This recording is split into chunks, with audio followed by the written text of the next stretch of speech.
하나님의 우편에 앉아 계시다는 고백을 추가하시는 이유를 그리스도께서 만물을 다스리는 교회의 머리로 나타내기 위함이라는 것을 알려주신 삼위의 동질의 하나님, 교회를 다스림이 만사와 만물을 다스림을 의미하는 것이온데 저희는 그리스도의 능력을 의심하면서 성부 하나님과 동등한 신격으로 믿지 않으려고 할 때가 많이 있습니다. 특별히 저희 교회는 힘이 없고 연약하고 불완전하기에 그 머리이신 그리스도께서도 그러한 것 아닌가 의심이 들곤 합니다. 산자와 죽은 자를 심판하러 오시겠다고 하시는 그 말씀이 무엇을 의미하는지, 그것이 슬픔과 핍박 가운데 있는 주의 자녀들과 교회들에게 어떤 위로를 주는지 깨닫게 하여 주시어서 성령의 권능으로 모든 적에 대해서 교회를 보호하시고 변호하시고 보존하심을 저희가 직접 눈으로 보고 경험하며 찬양하게 하여 주시옵소서. 그리스도의 모든 혜택에 참여자가 되게 하신 이유와 영원토록 함께 하신다는 약속과 위로의 말씀이 영생으로 선택된 교회 가운데 있사오니 주의 거룩하신 이름을 위해서 주의 자녀들을 모으시고 변호하시고 보호하신다는 것도 저희가 직접 교회에 살아있는 일원으로서 체험하여 크신 왕이며 전능한 왕이신 하나님을 오직 찬양하게 하여 주시옵소서. 이제 저희는 하나님의 법정 앞에 서서 주의 판결을 기다려오니 심판대 앞에 선 모든 교회들이 하나님의 선하신 의지에 따라서 이 땅에서의 일시적 심판 앞에 또한 그 판결 앞에 감사함으로 받게 하여 주시옵소서. 거룩한 목적에 의해서 명하시려고 하시는 모든 말씀이 모든 복음 전파와 함께 각자에게 배분되게 하여 주시옵소서. 거룩한 말씀으로 이 땅에 오신 예수님의 이름으로 기도합니다. 아멘. 오늘 우리에게 주시는 하나님의 말씀은 말라기 2장 1절과 2절의 말씀입니다. 구약성경 말라기 2장 1절과 2절의 말씀을 봉독합니다. 하나님의 말씀을 경청하십시오. 너희 제사장들아, 이제 너희에게 이같이 명령하노라. 만군의 여호와가 이르노라. 너희가 만일 듣지 아니하며 마음에 두지 아니하여 내 이름을 영화롭게 하지 아니하면 내가 너희에게 저주를 내려 너희의 복을 저주하리라. 내가 이미 저주하였나니 이는 너희가 그것을 마음에 두지 아니하였음이라. 아멘. 오늘 말씀의 키워드는 세 번이나 반복되는 저주, 이 저주를 내린다는 이 단어입니다. 하나님은 저주라는 단어를 세 번이나 반복해 말씀하셨고 실제 저주를 내리셨습니다. 그러나 이 저주라는 오늘 본문의 이 말씀은 영원한 심판과는 거리가 있는 일시적 심판이라는 것을 먼저 염두에 두어야 할 것입니다. 그리고 오늘 하나님의 말씀은, 이 성경은 늘 하나님의 관점에서, 하나님의 측면에서 썼다는 것을 전제로 살펴봐야 합니다. 그래서 첫 번째로 나눌 것은 제사장의 역할이 무엇인지를 살피면서 제사장이 자기 사명을 다할 때 죄성이 가득한 사람들은 어떻게 반응할 것인지에 대해서 생각해 보겠습니다. 하나님의 부르심은, 이 소명은 사명과 반드시 이어진다는 것을 여기서는 살펴보고요. 두 번째로 거룩한 것과 속된 것을 구별하지 않는 것을 외식이라는 것에 대해서 말씀드리겠습니다. 이러한 외식이 왜 일어나는지 오늘 본문에는 듣지 아니하고 말씀에 두지 아니하고 하나님의 이름을 영화롭게 하지 아니하고 하지 않는 세 가지 것을 가지고 이것을 살펴보도록 하겠습니다. 세 번째로 하나님은 어떤 이들을 책망하시는 것인가, 이러한 것을 살펴보겠습니다. 그러면서 우리 보기에는 절망과 실패와 완전한 심판 같지만 실상은 하나님의 자녀에게는 이것은 감사와 기쁨이라는 것을 함께 보도록 하겠습니다. 왜냐하면 하나님의 자녀에게는 징계라고 하는 것은 하나님의 사랑의 다른 측면이기 때문에 그러합니다. 오늘 본문은 이스라엘 백성이 하나님께 드리는 제물과 관련해서 하나님께서 경고하시는 그러한 장면입니다. 그런데 생각을 해보십시오. 제물을 드리는 것은 제사장이 아닙니다. 백성들이 드려야 합니다. 제사장은 그것을 가지고 그저 제사만 하면 됩니다. 그렇기 때문에 우리가 보기에 우리 상식적으로는 제사장이 아니라 백성들의 잘못이 더 크다고 해야 마땅합니다. 그런데 하나님은 백성들의 죄라고 말씀하지 아니하고 제사장들의 잘못이 더 크다고 말씀하고 계시다는 것입니다. 어쩌면 제사장들도 처음에는 백성들에게 그런 점을 가져오면 안 된다고 말했을지도 모르겠습니다. 그런 점을 하나님이 원하시는 것이 아니다고 했을지도 모르겠습니다. 사실 이런 일들은 오늘 우리에게도 항상 일어난 일입니다. 만약에 이러한 것들이 오늘날 우리가 이런 제사를 그대로 우리에게 적용해서 일어난다라고 생각을 하고 적용을 해보겠습니다. 그래서 목사가 흠이 있고 병든 제물을 가지고 있는 그 교인에게 경고를 합니다. 그리고 그 교인을 당신은 예배에 참여할 수 없으니까 제물을 잘못 가져왔으니까 집으로 돌려보냈습니다. 우리말로 하면 기간과 권징을 세운다고 말합니다마는 그때 집으로 쫓겨간 그 사람은 뭐라고 말을 할까요? 어떤 생각을 할까요? 그 쫓겨난 사람들이 목사님을 칭찬하면서 그래 좋은 목사님이야 아주 훌륭한 목사님이야 라고 말을 할까요? 아니면 지가 뭔데 예배하겠다는데 왜 쫓아나? 교회가 자기 거야? 제물을 받고 안 받고는 하나님의 결정하실 것인지 지가 뭔데 이래라 저래래 그러면서 교회가 여기밖에 없어? 다른 교회를 찾아 떠나갈까요? 이러한 책망과 훈계는 사람의 감정을 몹시 상하게 하는 것들입니다. 지금까지 쌓아온 인간관계가 하루아침에 다 무너져 내릴 수도 있습니다. 모르는 사이도 아니고 지금까지 지속된 인간관계가 있었고 앞으로도 계속 볼 사람인데도 앞으로 보기에 더욱 불편하고 껄끄러운 상황이 될 수 있습니다. 그런데 그렇게 흠이 있는 잘못된 재물을 가지고 온 사람이 교회에서 영향력이 있는 장로라고 한다면 어떻겠습니까? 그럴 때는 더더욱 힘이 될 것입니다. 오늘날에는 목사가 쫓겨나지 장로가 쫓겨나지는 않을 것입니다. 그런 일이 한두 번 반복된다고 생각해 보십시오. 계속 반복된다고 생각해 보십시오. 목사도 피곤해질 것입니다. 처음에는 강력하게 그것은 잘못된 것입니다. 강하게 말할 수 있습니다.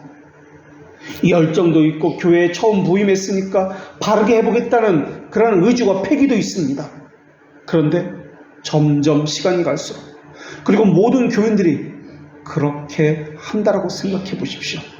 처음에는 강하게 말하다가도 점점 말하는 것도 지치게 될 것입니다. 조금씩 한 발씩 양보하고 타협해서 나중에는 적당히 넘어가게 될 것입니다. 결국 어떤 일이 일어납니까? 뚝이 무너지듯이 모든 것을 허용하게 될 것입니다. 그리고 그것이 당연한 것으로 여기게 될 것입니다.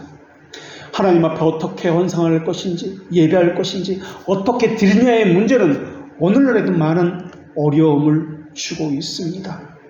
그래서 이런 거룩, 세속의 구별은 교회에서도 쉽지 않은 권면 가운데 하나입니다. 더더욱 이런 권면은 자유주의 시대에는 더더욱 적합하지 않은 그러한 모습입니다. 목사가 그렇게 잘못된 예배와 헌상을 드리는 그러한 성도들에게 그렇게 하면 안 됩니다 말을 한다 할지라도 사람들은 어쩌면 이렇게 말할지도 모르겠습니다. 나는 내 일을 내가 알아서 할 테니 당신은 당신 일만 하면 됩니다 라고 말입니다. 이렇게 백성들의 죄가 분명한데도 하나님은 죄를 범하는 백성들보다 죄를 죄라고 말하지 않는 제사장들의 죄가 더 크다고 하는 것이 오늘 본문의 말씀입니다. 왜냐하면 제사장은 더 큰 가중의 죄를 범하고 있기 때문에 그러합니다. 세상 법으로 보면 제사장보다 그런 재물을 가지고 오는 백성들의 죄가 더 크다고 할 것입니다. 그러나 하나님의 법은 그렇지 않습니다. 백성들의 죄도 크지만은 그것보다 더 큰 죄는 제사장의 죄라고 하십니다. 우리가 배우고 있는 대교리 문답 151문에 보면은 죄를 짓는 데 있어서 다른 것보다 더 가증스럽고 더 악화시키는 죄가 무엇입니까? 라고 질문합니다. 그 답을 보면 네 가지로 답을 하는데, 범죄하는 사람에 따라서, 피해받는 사람에 따라서, 범죄의 본질과 성질에 따라서, 그리고 네 번째로 때, 장소, 상황에 따라서 더 가중됩니다 라고 이렇게 답을 합니다. 그 중에서 제사장들의 죄를 이 교리문답서에 그대로 적용해보면 이것은 범죄하는 사람에 따라서 더 가중됩니다에 해당되는 죄이기 때문에 그러합니다. 그 대교리문답 151문은 이렇게 답을 합니다. 죄들을 악화시키는 것은 죄를 범하는 편에서 더 악화시키는데, 만일 성숙한 사람이라면, 더 많은 경험이나 미덕이 있는 자라면, 탁월한 지위, 재능, 위치, 직무에 있는 자라면, 다른 자를 이끌고 자신의 모범이 다른 자가 따르도록 하는 자라면 같은 죄라도 더 악하고 더 가중한 죄로 하나님께 여겨집니다 라고 말입니다. 하나님 보시기에 제사장의 죄는 같은 죄를 범한다 할지라도 일반 백성이 범하는 죄보다 죄의 성질이 다르다라고 보시는 겁니다. 그래서 더 악하다는 것입니다. 그러면서 성경 근거 구절 몇 가지를 대는데, 그 중에 하나가 다윗의 범죄입니다. 다윗은 개인적인 죄를 범합니다. 그런데 개인적인 죄를 가지고 온 나라가 그 죄값을 받습니다. 하나님이 원하지 않았는데 다윗은 이스라엘 전체 인구 조사를 하기 시작합니다. 다윗 개인의 이탈입니다. 그런데 이스라엘 온 나라에 3일 동안 전염병이 들어서 백성들이 죽어가기 시작합니다. 죄값은 다윗 혼자 받아야 마땅합니다. 그런데 다윗 개인이 받는 것이 아니라 힘없는 백성들이 죽어 나갔던 것입니다. 여호수아 때는 아이성 전투를 앞두고 이스라엘이 여호와께 바친, 온전히 바친이라는 분명한 말씀이 성경에 기록되어 있습니다. 온전히 바친 물건을 아간이 빼돌렸습니다. 숨겼습니다. 그러자 하나님은 이스라엘 전체에게 저주를 내려 전쟁에 계속 패하게 만드셨습니다. 패했다는 말은 아무 잘못도 없는 사람들이 상당히 죽었다는 말입니다. 그렇게 계속 전쟁에서 패하고 사람들이 죽어갔습니다. 그러자 여호수아와 장로들이 땅에 엎드려 기도를 하기 시작합니다. 그로 인해서 아간의 범죄 때문에 이런 일들이 있었다는 것을 정확히 깨닫게 되고 드러나게 됩니다. 아간 개인이 한 일인데 백성 전체의 저주가 미쳤습니다. 이것은 성찬에서는 마찬가지입니다. 그 사람 하나의 문제가 아니라 전체의 문제로, 회중의 문제로 확대가 됩니다. 그래서 공동체에서 벌어지는 일은 나 혼자 그렇게 해도 되겠지, 안 해도 되겠지 하는 문제가 아니라는 것입니다. 개인의 문제가 아니라 전체의 문제가 되기 때문에 그렇습니다. 전 백성에게 저주를 내리는 문제가 되기 때문에 그렇습니다. 오늘 본문의 제사장의 범죄도 마찬가지입니다. 물론 제사장의 범죄는 백성들의 범죄로부터 비롯된다는 측면도 있습니다. 그런데 하나님께서는 정확하게 그 제사장들의 범죄의 성격을 우리가 아직 살펴보지는 않았습니다만 말라기 2장 9절에서 이렇게 말씀하십니다. 너희가 내 길을 지키지 아니하고 율법을 행할 때 사람에게 치우치게 하였으므로 나도 너희로 하여금 모든 백성 앞에서 멸시와 천대를 당하게 하였느니라 하시니라. 제사장들이 율법을 떠나서 사람에게 치우치게 했다라는 것입니다. 제사장들은 하나님의 말씀을 기준으로 삼아야 되는데 사람의 편의를 봐주었다, 사람에게 맞추었다라는 것입니다. 이것을 우리는 인본주의다, 사람 편의주의다 라고 이야기합니다. 제사장이 해야 하는 일은 하나님의 길을 지키는 것이었습니다. 그런데 하나님의 길을 지켜야 하는 이 제사장은 하나님의 율법보다도 사람에게 맞추었습니다. 인정, 인간관계, 그리고 서로 지금까지 지내온 그 안면을 가지고 이야기했던 것입니다. 하나님은 제사장들이 자신들의 직무를 제대로 하지 못했기 때문에 오히려 멸시천대를 받게 할 것이다, 저주를 내릴 것이다 라고 말씀하고 있습니다. 오늘 본문에서 제사장들이 죄를 범했다고 말씀하시는 처음 시작은 이렇습니다. 만군의 여호와가 이르노라, 너희가 만일 듣지 아니하며 마음에 두지 아니하여 내 이름을 영화롭게 하지 아니하면 내가 너희에게 저주를 내려 너희의 복을 저주하리라. 이것은 말씀 사역자들이 말씀을 전파하는 데 있어서 중요한 규칙을 말씀해주고 있습니다. 또 신자들에게도 어떻게 하나님을 영화롭게 하는지에 대해 말씀하고 있으며 그리스도 개개인들이 어떻게 적용하는지에 대해서도 말씀하고 있습니다. 첫째, 죄의 시작은 하나님의 말씀을 듣지 않는 것으로부터 시작된다라고 말씀합니다. 그리고 두 번째는 말씀을 듣지 않는 것은 물론이고 마음에 두지 않는 것이다 라고 말씀합니다. 그리고 결과적으로 세 번째, 이러한 일들은 하나님의 이름을 영화롭게 하지 않습니다 라고 말씀합니다. 말씀을 듣지 않는다는 것은 문자적으로 귀를 기울여 듣지 않는다는 말이기도 하지만 순종하지 않는다는 의미이기도 합니다.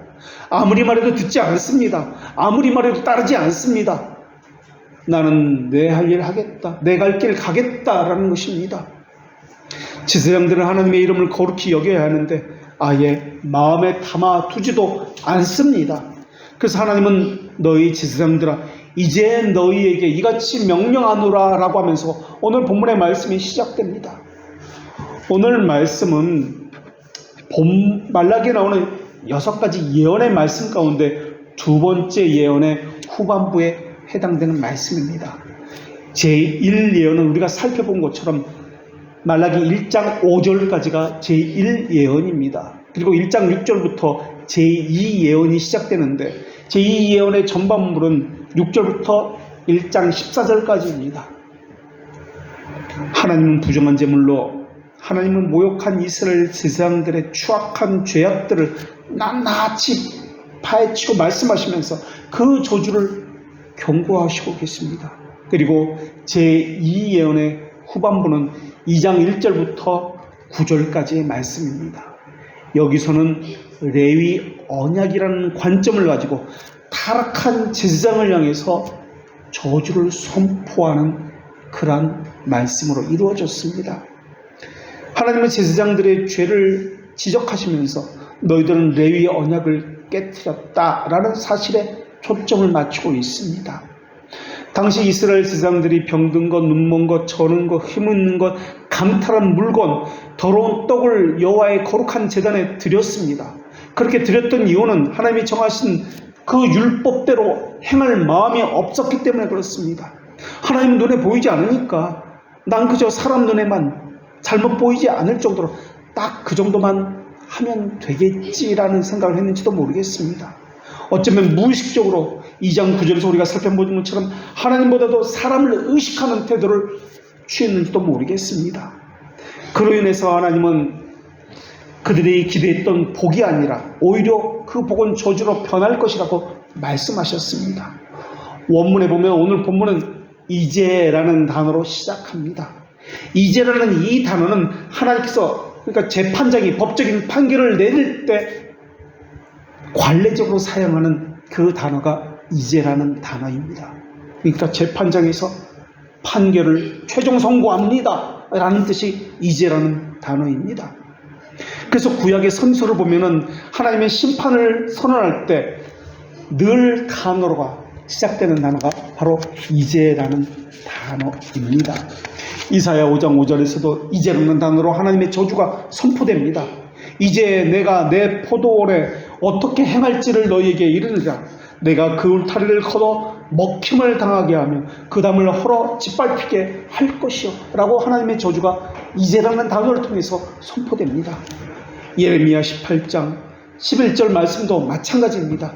그러므로 이제 너는 유다 사람들과 예루살렘 주문들에게 말하여 이르기를 여호와의 말씀에 보라 내가 너희에게 재앙을 내리며 계책을 세워 너희를 치료하노니 너희는 각기 악한 길에서 돌이키며 너희의 길과 행위를 아름답게 하라 하셨다 하라. 아모스 6장 7절도 마찬가지입니다. 그러므로 그들이 이제는 사로잡힌 자 중에서 앞서 사로잡히리니 기재기에 켜는 자의 떠드는 소리가 그치리라. 본문에서 이제라는 단어를 도입해서 재판장으로서 최종 선고를 내린다, 마지막 판결을 선언한다 라는 것을 말씀하는 본문에는 이제라는 단어를 사용합니다. 전통적으로 이스라엘 제사장들은 하나님의 율법을 기준으로 판결을 했습니다. 무엇이 옳고 그른지 그 하나님의 말씀대로 행해야 했습니다. 이것은 의식법만을 말하는 것이 아닙니다. 이스라엘 백성들의 모든 삶, 이것을 이야기합니다. 그런데 이스라엘 제사장들은 자신의 책무를 망각했습니다. 그리고 사람 편의주의로 그렇게 하기 시작하였습니다. 그래서 하나님은 이제라는 단어를 통해서 법적인 최종적 선고를 내리겠다라고 하시는 것이 오늘 본문입니다.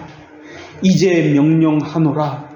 명령하노라는 이 단어는 하나님께서 인간을 향해서 내린 명령, 지켜야 할 계명, 엄중한 경고를 하실 때 사용되는 단어입니다.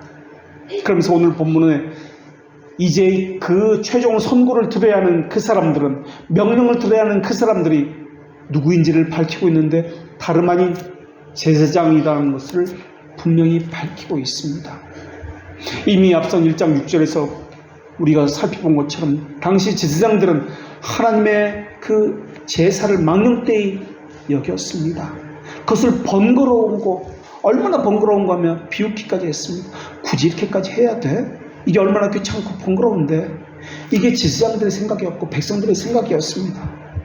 그런데 백성의 문제도 있지만 그것을 죄라고 말하지 않은 제사장의 죄가 더 크다라고 말씀하고 있습니다. 그래서 하나님 일체적으로 망령된 제사의 책임을 추궁하기 위해서 제사장들에게 저주를 선포하는 본문입니다. 하나님이 일찍이 비누아스와 그 후손들에게 민수기 25장 12절에서 이렇게 말씀하셨습니다. 그러므로 말하라. 내가 그에게 내 평화의 언약을 주리니 그와 그의 후손에게 영원한 제사장 직분의 언약이라. 그가 그의 하나님을 위하여 질투하여 하나님의 자손을 속죄하였습니다. 비누아스와 그 후손들에게 평화의 언약을 주고 제사장 직분의 언약이다 라고 하면서 제사장의 사명을 주셨습니다.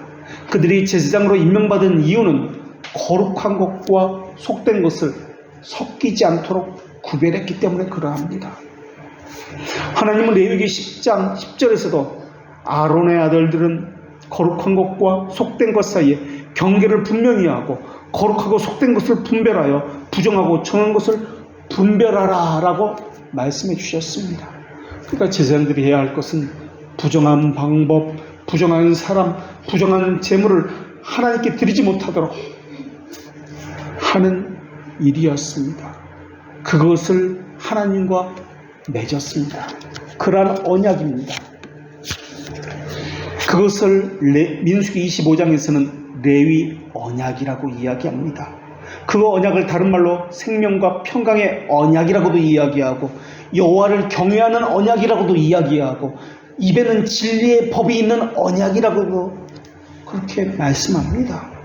생명과 평강의 언약은 죄들의 용서함과 관련된 언약이요, 화해와 화목에 관한 그런 언약입니다.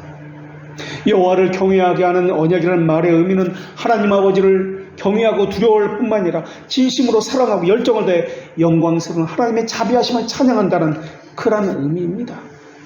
입에는 진리의 법이 있는 언약이라는 말의 의미는 하나님 말씀을 지키고 가르치고 보존하며 거룩하고 경건하여 의에 줄이고 목마름을 기뻐한다는 그러한 의미의 언약입니다. 이러한 언약을 영원한 언약이라고 말씀하면서 지속적으로 지켜야 한다는 것을 말씀하셨습니다. 그러나 이스라엘 민족이 타락했을 때 하나님은 에스겔 22장 26절에서 제사장들을 이렇게 책망하셨습니다. 그 제사장들은 내 율법을 범하였으며 나의 성물을 더럽혔으며 거룩함과 속된 것을 구별하지 아니하였으며 부정함과 정한 것을 사람이 구별하지 아니하였으며 그의 눈을 가리어 나의 안식일을 보지 못하게 하였으므로 내가 그들 가운데서 더럽힘을 받았느니라. 그런데 말라기 시대 제사장들이 백성들이 해야 할 것은 하지 않아도, 하지 말아야 할 것은 해도 그냥 보고도 내버려 두었습니다. 하지 말라고 하는 것을 하지 말라고 말을 해야 했습니다. 해야 할 것을 하지 않는 것을 하라고 말을 해야 했습니다. 그런데 그것을 보고도 그냥 내버려 두었습니다. 여러 가지 이유가 있을 것입니다. 그러나 하나님은 분명히 이것에 대해서 경고하고 있습니다. 제사장들은 관대하다는 그런 명성을 얻었는지도 모르겠습니다. 사람들에게 사람 참 좋은 사람이다라는 그러한 이름을 얻었는지도 모르겠습니다. 그러나 하나님은 그렇지 않았습니다. 하나님께서는 그러한 제사장들에게 이렇게 말씀하셨는데 에스겔 44장 23절의 말씀입니다. 내 백성에게 거룩한 것과 속된 것의 구별을 가르치며 부정한 것과 정한 것을 분별하게 할 것이며 사하는 일을 재판하되 내 규례대로 재판할 것이며 내 모든 정한 절기에는 내 법도와 율례를 지킬 것이며 또 내 안식일을 거룩하게 하며. 제사장들은 백성들에게 분명히 가르쳐야 했습니다. 이것은 거룩한 것입니다. 이것은 속된 것입니다. 이것은 부정한 것입니다. 이것은 정한 것입니다. 그래서 분별하게 해서 하나님께 드려야 할 것과 드리지 말아야 될 것, 지켜야 할 것과 지키지 말아야 될 것을 가르치고 행하게 해야 했습니다. 이것은 대단히 세밀하고 분별력을 요하는 직분이 제사장 직분이라는 것을 우리에게 알려주고 있습니다. 자칫하면 그냥 넘어가거나 관대하게 생각할 수 있습니다. 이건 별것 아니니까 쉽게 넘어갈 수 있는 그러한 일들이 이 분별을 요하는 이 직임이었습니다. 그런데 하나님은 각각 거룩한 것과 속된 것 사이를 구별하여 분리시킴으로써 그 한계를 명확히 하라고 명령하셨습니다. 그런데 그것을 지키지 못한 겁니다. 어떻게 보면 별것 아닙니다. 그런데 하나님은 이것에 저주를 내리십니다. 말라기 3장 18절에서 하나님께서는 이렇게 말씀하셨습니다. 그때 너희가 돌아와 의인과 악인을 분별하고 하나님을 섬기는 자와 섬기지 않는 자를 분별하리라. 분별, 나눈다. 겉으로 볼 때는 악인과 의인을 분별하는 것이 어려운 일입니다. 하나님을 섬기는 사람과 섬기지 않는 사람을 분별하는 것은 어려운 일입니다. 모두가 한 교회에 섞여 있기 때문에 그렇습니다. 모두가 아는 사람이기 때문에 그렇습니다. 그러나 하나님이 정한 그때에는 악인과 의인을 섬기는 자와 섬기지 않는 자를 모두 분별할 것이라고 말씀하십니다. 당시 제사장들은 앞선 1장에서 우리가 살핀 바와 같이 하나님의 명령을 이미 어겼고 하나님의 이름을 더럽힌 죄인들이었습니다. 하나님은 그러한 제사장들에게 이미 저주를 내렸고 또 앞으로도 저주를 내리실 것이라고 말씀하고 있는 것이 오늘 본문입니다. 이미 저주를 내리셨다. 앞으로도 저주를 내리실 것이다. 라는 이 말씀은 모순을 보이는 것처럼 보이지만 사실은 하나님이 영원이라는 관점에서 말씀하시기 때문에 항상 현재이십니다. 이것은 사람에게 맞추기 위해서 시간이라는 개념으로 표현한 것에 불과합니다. 이미 저주를 내렸다. 앞으로도 저주를 내릴 것이다. 사람의 관점에서 말씀하고 있습니다. 이미 저주를 내렸다는 것은 어떤 의미냐면 백성들의 수확과 소출이 적어졌다, 없어졌다 라는 것을 통해서 볼 수 있습니다. 하나님은 백성들의, 제사장들의 경제 삶을 어렵게 하셨습니다. 백성들이 내는 11조에 의지했던 것이 제사장들이옵니다. 그런데 백성들의 소출을 적게 함으로써 동시에 제사장에도 저주를 내리신 것입니다. 그리고 앞으로 계속해서 하나님의 이름을 멸시한다면 더 극심한 저주를 내리실 것이다 라고 경고하는 것이 오늘 본문입니다. 그러면서 오늘 본문에는 너희가 만약 뭐뭐 하지 않는다면 이라는 조건절을 가지고 2번이나 반복해서 말씀하고 있습니다. 이 같은 반복은 그 내용을 강조하는 기능을 둔 그런 표현법입니다. 다시 말하면 제사장들이 하나님의 말씀을 듣기를 원하며 그 마음에 하나님의 말씀을 두기를 원하십니다 라는 말씀을 하고 있는 겁니다. 그럼 어떤 사람이 이렇게 생각할지도 모르겠습니다. 그럼 제사장들만 제대로 하면은 우리는 복 받겠네요. 우리가 이렇게 힘들고 어렵게 사는 것들은 제사장들이 바르게 하지 못해서 그런 것이네요. 그러나 원천적으로 제사장들의 죄는 제사장 홀로 짓는 죄가 아니었습니다. 백성들의 죄로부터 비롯된 것입니다. 제사장은 단지 대표성을 띠고 있을 뿐이지 제사장 혼자만의 죄가 아닙니다. 오늘날은 목사의 죄라고 목사가 그렇게 써도 되겠느냐고 많은 말들을 합니다. 이러한 모든 죄는 목사만의 죄가 아니라 교인들의 죄로부터 비롯되어진 것입니다. 오늘 본문에 듣는다라는 이 단어는 단순히 듣는 행위만을 말하는 단어가 아닙니다. 진지하게 듣고 동의하고 순종하는 행위까지 포함된 단어가 듣는다는 단어입니다. 제사장들은 이미 율법을 통해서 하나님의 말씀이 무엇인지 분명히 알고 있었습니다. 그런데 진지하게 생각하지 않았습니다. 마음에 두지도 않고 순종하지도 않았습니다.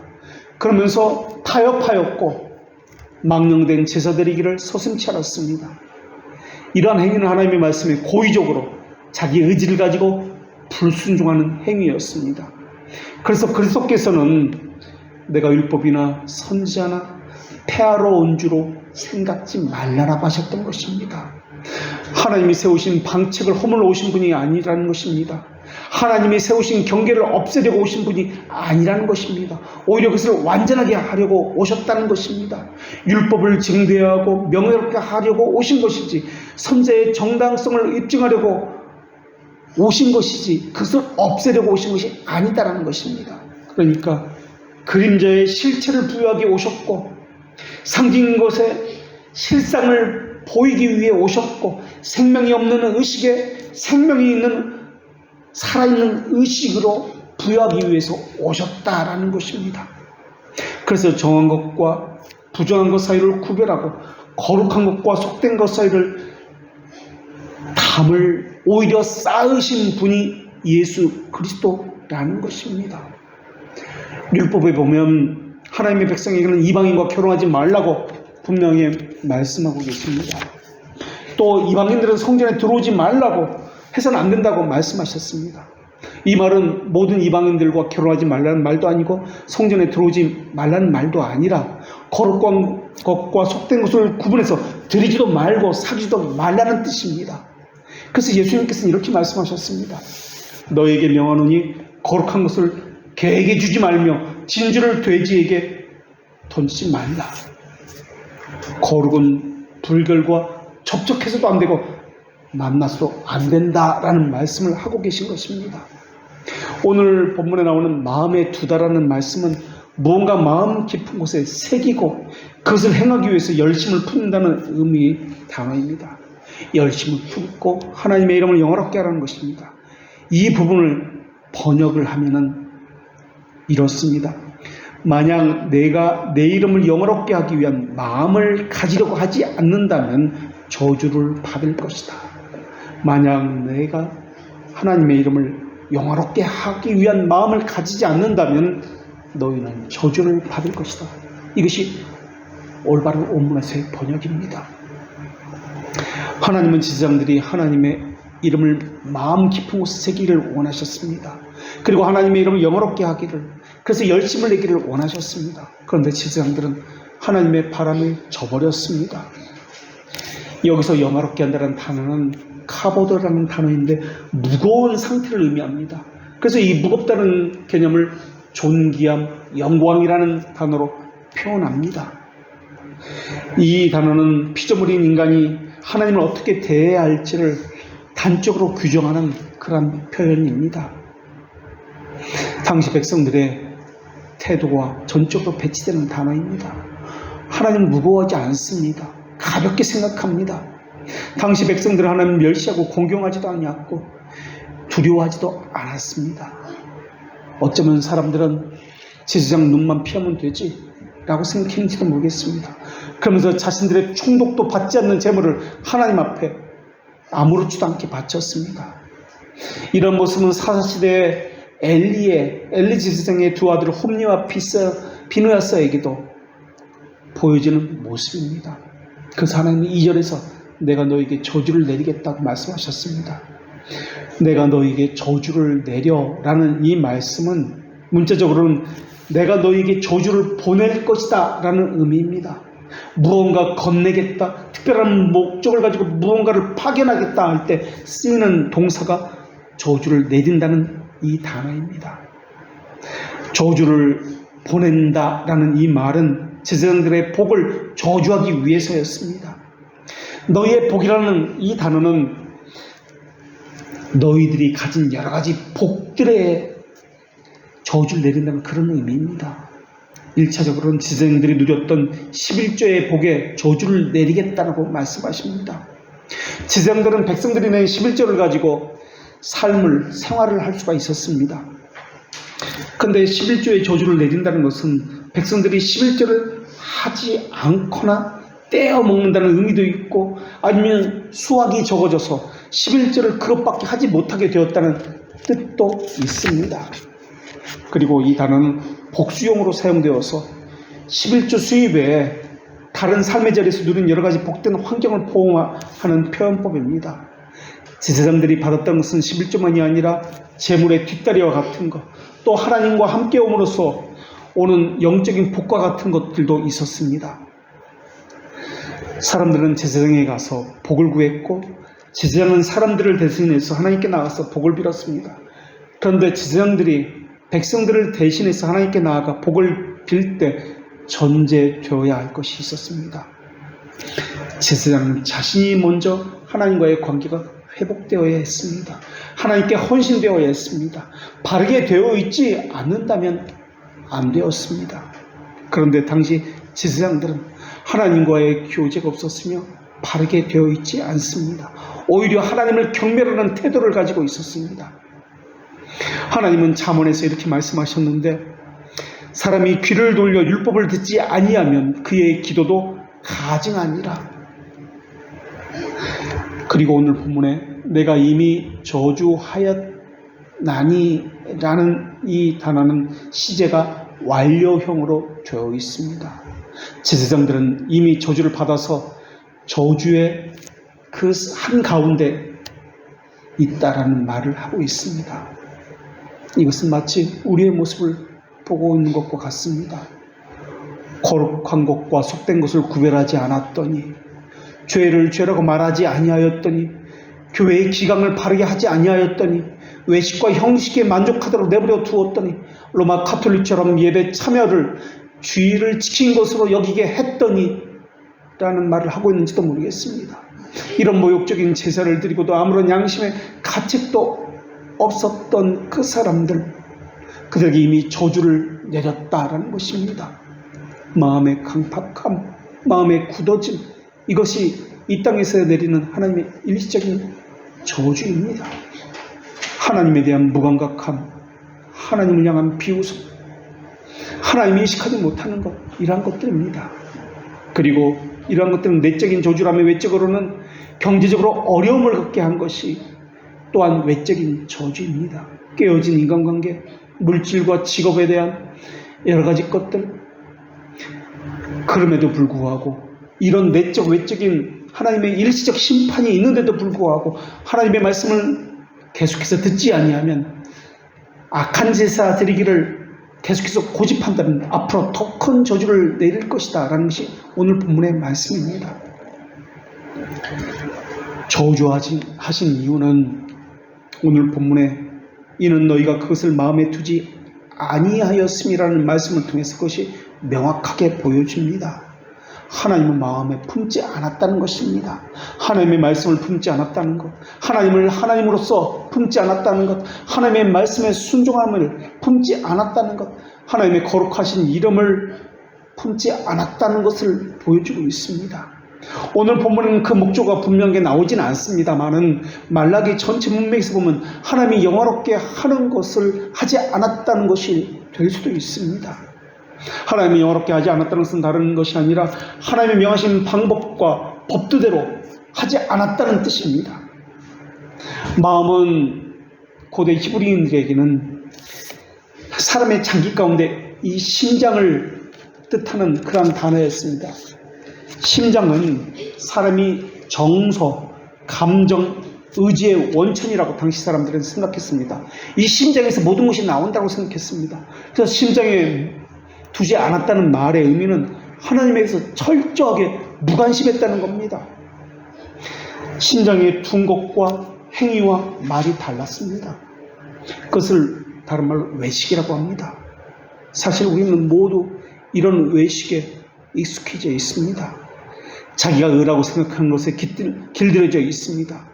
자기가 의라고 생각한 유사한 텅 빈 의를 행하고는 자기 스스로 대견해야 하고 만족해야 합니다. 그것은 바른 지식으로 행한 것이 아닌데도 불구하고 말입니다.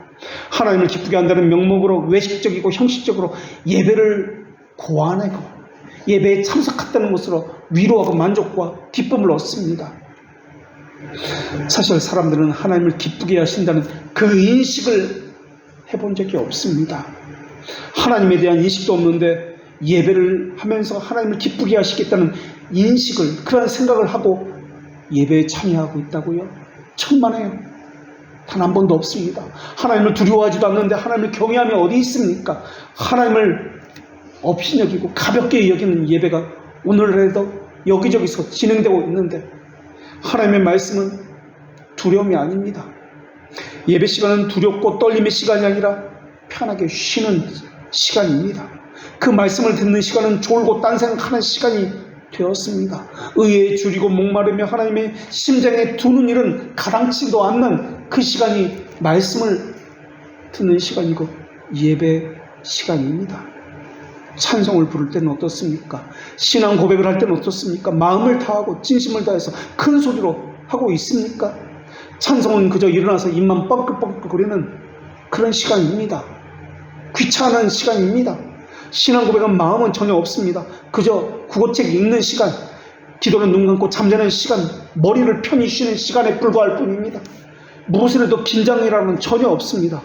하나님이 명하지 않는 고안되는 것들을 가지고 자신의 생각을 경배하고 있습니다. 자신의 감각을 경배하고 있습니다. 자기 몸을 편히 쉬게 하면서 자기를 하나님보다 더 높은 존재라고 왕으로 섬기면서 자기를 우상으로 경배하고 있는 시간이 예배 시간입니다. 세상의 모든 종교가 그렇듯이 자기를 숭배하는 종교는 어리석은 미신과 외식으로 가득 차여 있을 뿐입니다. 외식의 시작은 구절의 말씀처럼 사람에게 너무 눈 감아 주는 것에서부터 비롯됩니다. 특히 인간은 자기에게는 너무나 관대합니다. 악을 행하는 동안에도 하나님 앞에서 자기의 악을 숨기려고 하고 있습니다. 하나님을 인식하지 않습니다. 하나님 인식하지 않는다는 것은 하나님에게 자기가 행한 악을 숨기는데 성공한 것처럼 생각합니다. 하나님이 생각하지 않으면 자기가 행한 악을 숨겼다라고 착각하고 있는 것입니다. 그러면서 양심의 부담감이 없습니다. 그런 것을 외식이라고 합니다. 사람의 심정은 거짓과 외식으로 장식하기 쉽기 때문에 스스로 이 정도면, 나 정도면 다른 사람보다 낫지, 이 정도면 더 신앙이 훌륭하지 라고 속고 있습니다. 외식의 망토를 입고 있습니다. 이 외식의 망토는 스스로 고안해낸 고안물입니다. 최초의 외식의 망토가 무엇인지 아십니까? 죄를 범하고 최초의 인간인 아담이 자신의 몸을 가린 무화과 나무 잎입니다. 하나님이 명하지 않는 방법으로 자기의 몸을 가렸습니다. 자기가 생각해낸 고안물을 가지고 자기를 가리워 하나님께서는 보시지 못할 거야. 숨은 거, 이게 외식의 망토입니다. 숨고 나서, 자기를 가리고 나서 아담은 하나님이 나를 보시지 못할 거야 라고 생각했습니다. 외식의 특징은 자신이 죄를 졌기에 불결하다는 것은 인정은 합니다. 나는 죄인이라는 것은 인정은 합니다. 그러나 자기가 한두 가지 어떤 종교적인 선한 일을 통해서 하나님께서는 자신을 용서하실 거야, 경멸하지 않으실 거야 라고 생각한다는 것입니다. 그런 기대를 한다는 것입니다. 그렇게까지 하시겠어? 자비의 하나님 라고 하는 것입니다. 외식주의자들은 종교적인 한두 가지 행위로 하나님의 호의를 얻으려고 합니다. 외식주의자들의 기도에서 그러한 모습이 잘 보이는데 자기를 뽐내고 자기가 이렇게 놀라운 것을 깨달았다고 말하는 것을 좋아합니다. 하나님과 무관한 섬김, 종교적 행동을 하면서 거칠애를 가지고 자신의 사악한 심정을 숨깁니다. 교회 안에도 이런 외식주의자들이 너무나 많이 숨겨져 있습니다. 무지하다는 말은 배우지 못했다는, 무식하다는 말과는 다른 말입니다. 무지하다는 말은 세속적 지혜로 뒤덮여 있다는 말입니다. 세속적 가치관과 세속적인 그런 것들로 뒤덮여서 하나님보다도 세속을, 자신의 욕망을 더 크게 여긴다는 것입니다. 이것을 하나님을 알지 못한다고 표현하고 있습니다. 하나님 알지 못한다는 말은 지식이 없다는 말이 아니라 인식하지 않는다는 말입니다.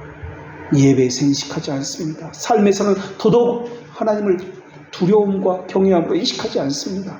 예배에서 하나님을 인식하지 않는 사람이 삶에서 더더욱 하나님을 인식하지 않는 것은 당연할 것입니다. 예배에서 하나님을 두려워하지 않는 사람이 삶에서 하나님을 두려워한다고요? 전혀 그렇지 않습니다. 만약 바로 이 자리가 마지막 우리 인생의 자리라면, 마지막 심판의 자리라면, 오늘 본문의 이제라고 시작하는 것은 최종적 판결의 자리라면 함부로 그렇게 예배할 수 없을 것입니다. 하나님은 지금 제사장들에게 이제라는 단어를 통해서 하나님을 심정에 둔 자가 없다고 말씀하십니다. 그러나 여기에 또한 하나님께서는 다른 성경에서 또 다른 교훈을 주셨다는 것을 우리는 기억하고 있습니다. 주님은 잘못된 자를, 그러한 지체를 대할 때 부드럽고 온유한 마음으로 권면하고 또한 교훈해야 한다라고 말씀해 주셨습니다. 책망과 훈계는 겸손함으로 사랑으로 해야 한다고 말씀해 주셨습니다. 참된 신자의 거룩한 모임, 그러니까 참된 교회 모임의 표지를 보면 벨지카 28장에서, 벨지카 신앙 고백서 28장에서 세 가지를 고백합니다. 첫째, 교리와 기강에 굴복해야 하고, 둘째, 예수 그리스도의 멍에를 져야 하고, 셋째, 서로 같은 몸의 지체로서 하나님이 주신 재능에 따라 서로가 지체를 훈화하는데 헌신해야 합니다. 이것이 참된 거룩한 모임의 표지입니다 라고 이야기합니다. 그러면서 동시에 사람은 사랑을 분별해야 한다고 가르쳐 주셨습니다. 그 말씀은 모든 사람이 다 형제인 것은 아니며, 너그럽고 사랑으로 책망한다 할지라도 모든 사람이 그것을 다 받아들이고 괴로워하는 것은 아니라는 말씀일 것입니다. 그렇기 때문에 거룩한 모임, 회중이라면 다른 사람을 훈화하는데 헌신해야 하지만 서로가 서로에게 이래서는 안 됩니다. 권면해야 하지만은, 바르게 해야 합니다. 권면해야 하지만은 이를 위해서 영적으로 자격을 갖추는 것만으로는 불충분하다는 말씀을 하고 있는 겁니다.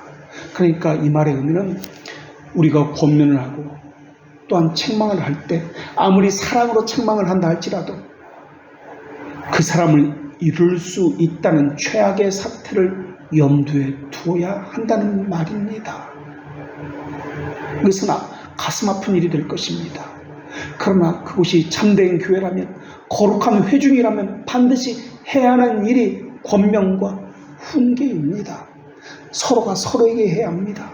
거짓된 교회는 그것을 하지 않습니다. 하나님의 말씀보다도 인간관계를 더 우선시 여기기 때문에. 그러나 참된 교회라면 그렇지 않습니다. 그러나 하나님은 악의적인 비난을 금지시켰습니다. 분별 없는 비난에 대해서도 경고하셨습니다. 잠언 9장 7절과 8절에 하나님은 이렇게 말씀하셨습니다. 거만한 자를 징계하는 자는 도리어 능욕을 받고 악인을 책망하는 자는 도리어 흠이 잡히느니라. 거만한 자를 책망하지 말라. 그가 너를 미워할까 두려우니라. 지혜 있는 자를 책망하라. 그가 너를 사랑하리라. 거만한 자는 책망하지 말라라는 것입니다. 오히려 그 사람이 너를 미워하고 능욕할 것이다 라는 것입니다. 아무리 뜨거운 열심이라도 모든 헌신과 열정은 바른 지식과 거룩한 분별에 의해서 인도함을 받아야 한다라고 말씀하고 있습니다. 쉬운 일이 아닙니다. 어려운 일입니다. 그렇기 때문에 모든 사람이 다 훈계받기에 적합한 사람은 아닙니다. 분별을 없는 사람들은 그들의 악한 행위를 하면서도 가장 온유한 비평조차도 비웃을 것이고 모독할 것입니다. 오히려 그 사람의 흠을 잡을 것입니다. 지는 어때서? 그러므로 성경을 그들에게 인용하고 훈계하고 권면하는 것은 하나님의 모독한 일을 더 조장하는 일이 될지도 모르겠습니다. 그러한 것을 예수님께서는 진주를 돼지 앞에 던지는 것이다 라고 말씀하셨습니다. 오늘 본문에서 책망은 제사장에게 향하고 있습니다. 잠언 말씀에 의하면은 들을 자에게만 책망을 하는 말씀에 의하면은 하나님의 책망은 들을 자에게만 전제로 하고 계신 것처럼 보입니다. 여기에 우리의 위로가 있습니다. 왜냐하면 하나님은 유기된 자들에게는 그 어떤 책망도 하지 않으시는 분이기 때문에 그렇습니다. 그들이 하고 싶은 대로 내버려 두시는 분이기 때문에 그렇습니다. 그래서 돌트레이트 법규 1장 15왕 6위라는 이 제목에 보면은 하나님의 선한 기쁨으로 일방적 불행에 이르도록 유기된 자들은 그냥 내버려 두시기로 작정하셨다고 나오고 있습니다. 그리고 그들도 자발적으로 그 불행에 뛰어든다라고 말씀하고 있습니다. 내버려 둔다는 겁니다. 하나님 간섭하지 않는다는 겁니다. 어떤 말씀도 그들에게 보내서 그들을 경고하거나 책망하거나 돌이키거나 하지 않는다는 것입니다. 왜냐하면 하나님은 정의의 심판을 그들에게 최종적으로 심판하기 위해서 그냥 내버려 둔다는 것입니다. 하나님은 사도행전 14장 16절에서도 그 근거 구절을 이렇게 말씀하셨습니다.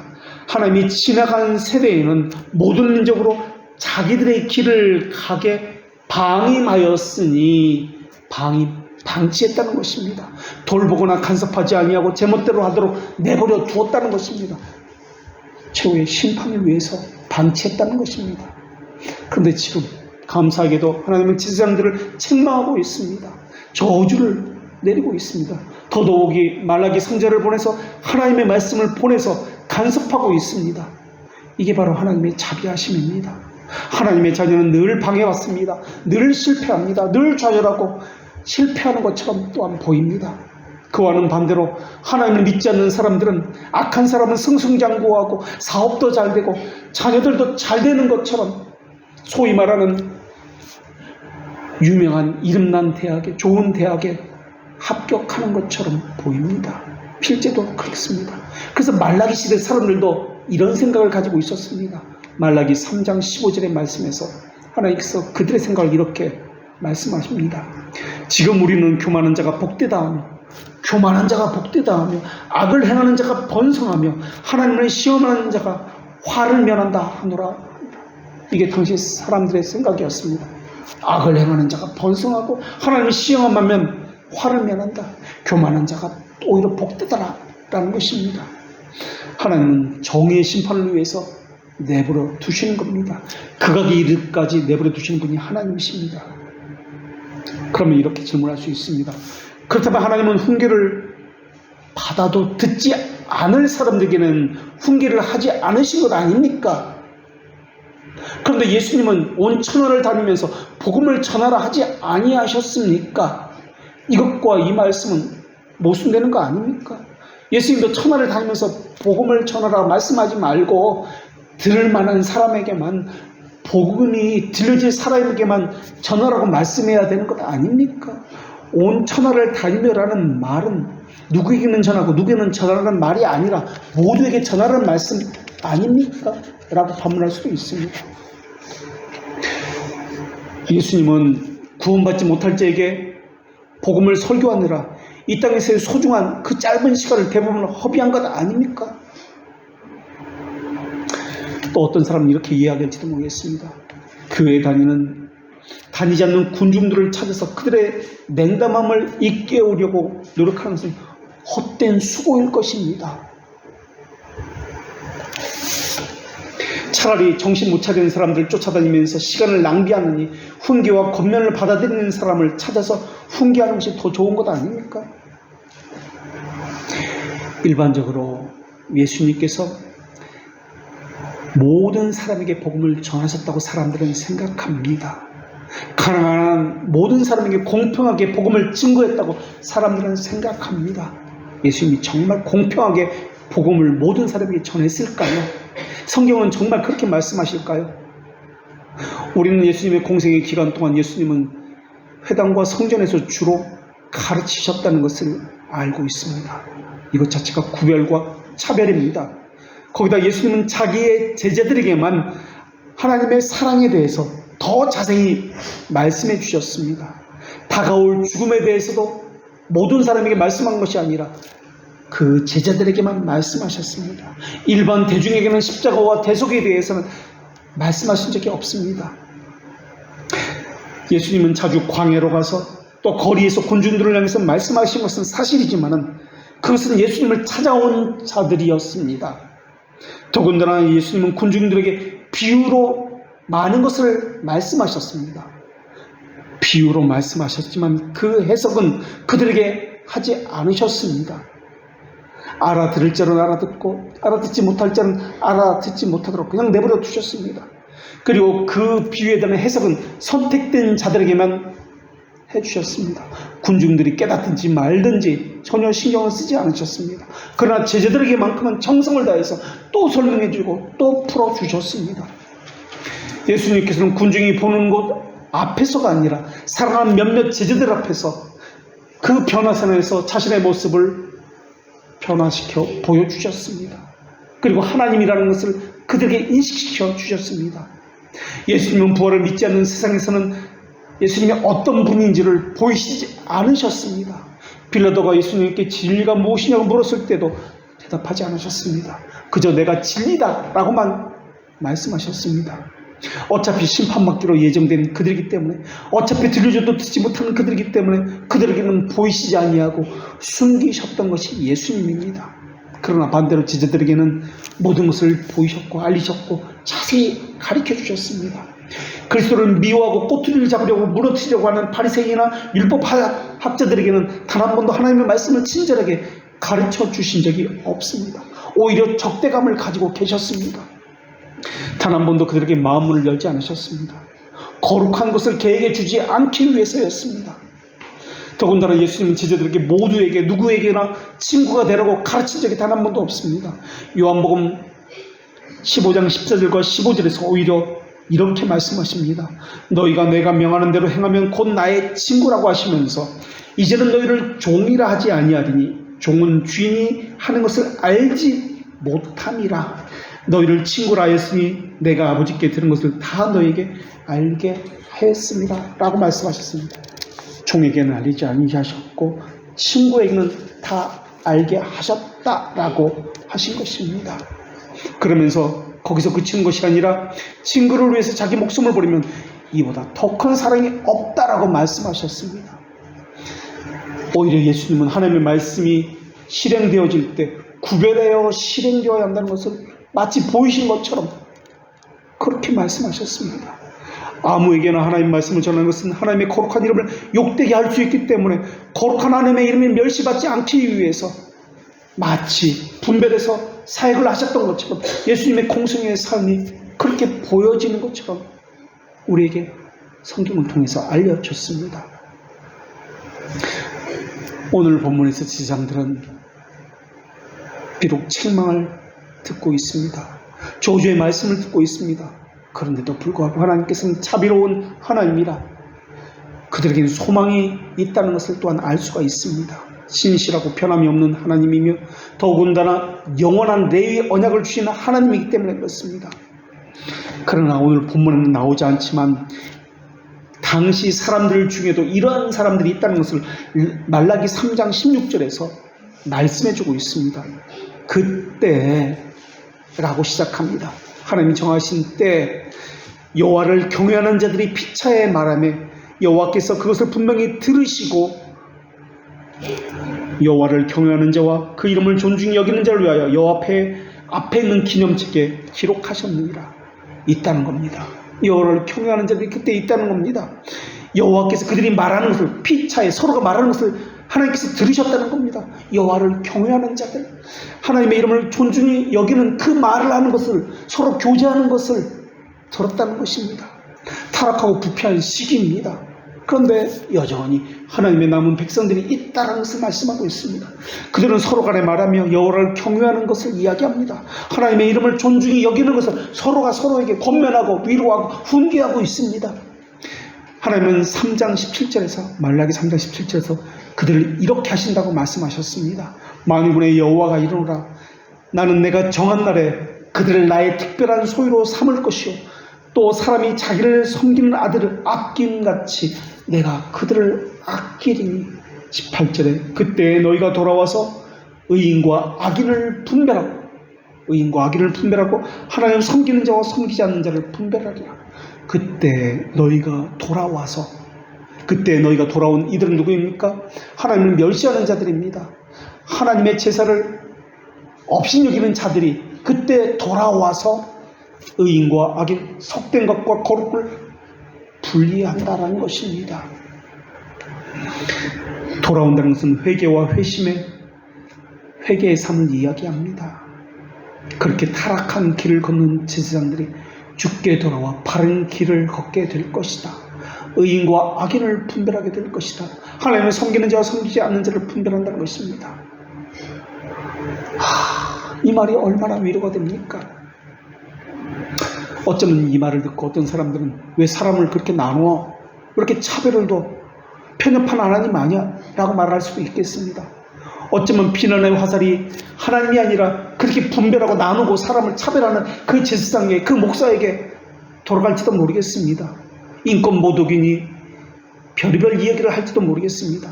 자존심이 상했다는 말을 할 수도 있고, 나는 능력이 안 되는데, 내 상황이 이렇게 안 좋은데 저 목사는 사람을 기다려주지도 않고 너무 가혹하게 몰아붙이는 것 아니야? 라고 말할지도 모르겠습니다. 너무나 크고 높은 잣대를 가지고 사람을 함부로 하는 것 아니야? 라고 말할지도 모르겠습니다. 별의별 욕을 당하면서 사람 그렇게 안 봤는데 그럴지 몰랐다고 그 목사를 향해서 비난할지도 모르겠습니다. 그러나 성경은 단 한 번도 사람의 입장을 고려한 적이 없습니다. 하나님의 말씀은 언제나 진리이기 때문에 그렇습니다. 단 한 번도 하나님은 진리를 양보한 적이 없습니다. 한 것은 한 것이고 하지 않는 것은 하지 않는 것입니다. 관용과 타협은 우상 숭배이기 때문에 그렇습니다. 사람의 편의주의는 명백한 진리의 왜곡이고 하나님이 명하지 않은 다른 부를 드리는 것이기 때문에 그렇습니다. 아르미수의자들은 이렇게 말하고 있습니다. 그들도 아르미수의자들처럼 이렇게 말할지도 모르겠습니다.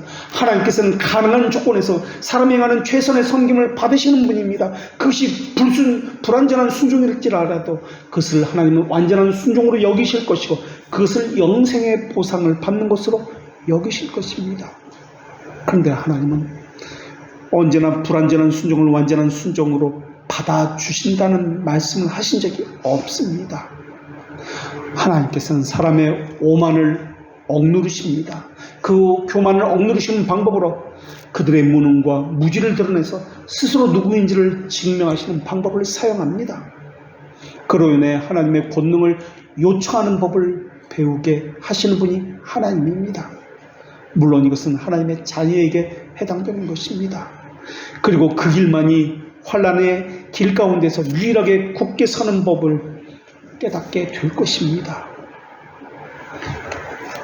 교회의 교제로부터 물러나서 진리로부터 자유로운 삶을 살게 되는 것을 그들은, 악한 자들은 바라고 있는지도 모르겠습니다. 늘 그들은 자신의 구원에 대해서 소망을 가지고 있는지도 모르겠습니다. 하나님은 자비하신 분이니까 나를 모른 채 하지는 않을 거야 라고 생각하는지도 모르겠습니다. 그리스도를 알고자 하여서 더 많은 것들을 고안해냈고 타협하고 자신의 열심과 열정을 자랑하고 살아가고 있는지도 모르겠습니다. 조금 더 흠이 없는 교회를 주장하면서 흠이 있는 교회는 거짓 교회라고 말하고 다니면서 완전하다고 생각하는 또 다른 교회를 찾아다니고 있는지도 모르겠습니다. 그러면서 자신은 완전을, 거룩을 찾는 그런 사람이라고 자기를 과대평가하는지도 모르겠습니다. 하나님은 이러한 전형적인 외식과 교만을 물리치기 위해서 하나님의 자녀에게 일시적으로 심판을 하시는 분이십니다. 그것은 영원한 심판이 아니라 일시적인 징계고, 그 징계가 그 자신의 삶에 고치고 돌이키게 되면 하나님께서는 그 즉시 그 징계를 그치게 하십니다. 가장 낮아진 마음으로 너덜거리는 심정으로 주께 나와 그 사람은 용서를 빌게 될 것입니다. 자기 의에 대해서 어리석은 신념으로 말하던 모든 것을 버리게 될 것입니다. 그리고 그리스도의 부르심에 무관심하던 자신의 인식에 대해서 철저히 회개하게 될 것입니다. 그래서 거룩의 동반자인 올바름을 추구하게 될 것이고, 그 올바름은 오직 하나님의 진리의 말씀인 성경 안에만 있기 때문에 오직 성경만을 의존하여 그러한 삶을 살게 될 것입니다. 아무리 세상이 좋다고 그렇게 이야기한다 할지라도 그 사람은 그것은 좋은 것이 아니라 악한 것이라고 그렇게 말하며 세상의 것들을 거절하게 될 것입니다. 유일한 진리는 하나님 말씀 외에는 없다는 것을 뼈저하게 삶으로 배웠기 때문에 다시는 그런 곳에 눈을 돌리지 않게 될 것입니다. 그러나 지금은 아닙니다. 지금 말라기 시대의 제사장들의 눈을 보십시오. 교만으로 쩌들고 자기 의를 자랑하기에 여념이 없습니다. 하나님을 인식하는 삶이 전혀 없습니다. 그저 사람의 평판 얻기에 모든 힘을 쏟고 있는 것처럼 보이고 있습니다. 그러면서 사람들이 불편해 할까봐 하나님의 법을 가르치는 것과 죄를 이야기하는 것을 하지 않습니다. 하나님의 말씀을 보존하는 것과 전하는 것에 전혀 관심이 없습니다. 그저 금은부화를 자랑하고 건물의 아름다움을 자랑하고 숫자를 자랑하고 자기만 아는 지식이 있다고 자랑하고 자신이 만들어낸 은혜의 고안물을 자랑하고 있는 것이 제사장들의 모습입니다. 사람은 자기를 가장하기 때문에 진정한 복음의 진리로 늘 교회를 살피고, 자기를 살피자면 언제든지 거짓 교훈, 거짓 복음, 거짓 선지자에 의해서 그릇된 길로 빠지기 쉽습니다. 오늘날은 그래서 거짓된 복음과 거짓된 선지자가 판을 치고 있습니다. 하나님은 항상 동일하십니다. 진리와 거룩을 연결시키고 정결함과 하나님을 영화롭게 하는 것을 서로 연결시키는 분이십니다. 반대로 더러운 것과 부정한 것을 연결시키고 하나님의 이름을 모독하는 그것을 또한 죄와 연결시킵니다. 이러한 구별이 한국 교회 내에 있습니까? 우리 교회 내에 있습니까? 이것은 재물로도 연결됩니다. 흠이 있는 것, 병든 것, 오염되고 불결한 죄물, 이것은 부정하고 더럽고 하나님의 이름을 모독하고 죄와 관계된 것입니다. 그래서 거짓 선지자와 거짓 신자는 하나님이 전해주신 그대로의 말씀을 수용하는 것이 아니라, 그것을 보고 듣고 전하고 간직하는 것이 아니라 거기에 무엇을 더합니다. 사람의 편의에 의해서, 고안물에 의해서, 또한 인본주의와 여러 가지 사람의 생각에 의해서 빼거나 더해서 왜곡하고 변경해서 그것을 전하고 그것을 따릅니다. 부정한 것은 하나님의 말씀에서 벗어나고 어긋난 것을 이야기합니다. 부정한 것은 별것 아닌 것 같지만 너무나 우리 주위에 많이 있습니다. 세밀하게 살펴봐야 합니다. 이러한 것들은 하나님의 분노와 저주를 불러일으킨 것들에 불과합니다. 정결법을 우리에게 주셨습니다. 부정하게 만드는 행동, 상태, 그런 사람, 물건과의 접촉을 경고하고 있습니다. 이러한 부정한 것이 우리 안에 없는지 살펴야 합니다. 그래서 신자의 삶은 늘 말씀 앞에 서 있어야 되며, 그래서 늘 회개의 삶이어야 하고 죄를 죽이는 것과 의를 살리는 삶이어야 합니다. 거룩한 것과 부정한 것을 구별하십시오. 그리고 우리 안에 부정한 것이 조금도 들어오지 못하도록 파수꾼처럼 말씀 앞에 늘 경계를 서야 합니다. 기도하겠습니다. 거룩을 명하신 하나님, 부정한 것과 정결한 것을 구별하라 명하신 하나님, 예수 그리스도의 순종과 죽으심으로 산제물이 되어서 모든 빚을 면제해 주셨고 하나님의 정의를 만족해 하셨으며, 그리스도의 순종과 만족으로 주의 택하신 자들에게 의와 거룩과 만족을 전가해 주셨음을 배웠고, 그것을 위해서 감사를 드립니다. 무상적 은혜에서만 이러한 일들이 이루어진 것에 대해서 하나님의 거룩하신 이름만이 높임을 받게 하여 주시옵고, 하나님의 자비하심을 그래서 저희 마음 가운데 두고 하나님의 영원토록 즐거워하며 완성된 영광의 나라를 소망하면서 이 땅에서 바른 진리를 품고 늘 정한 것, 거룩한 것, 하나님의 이름의 영광을 위한 것을 사모하면서 살게 하여 주시옵소서. 거룩하고 의로우신 이름 예수님의 이름으로 기도합니다. 아멘.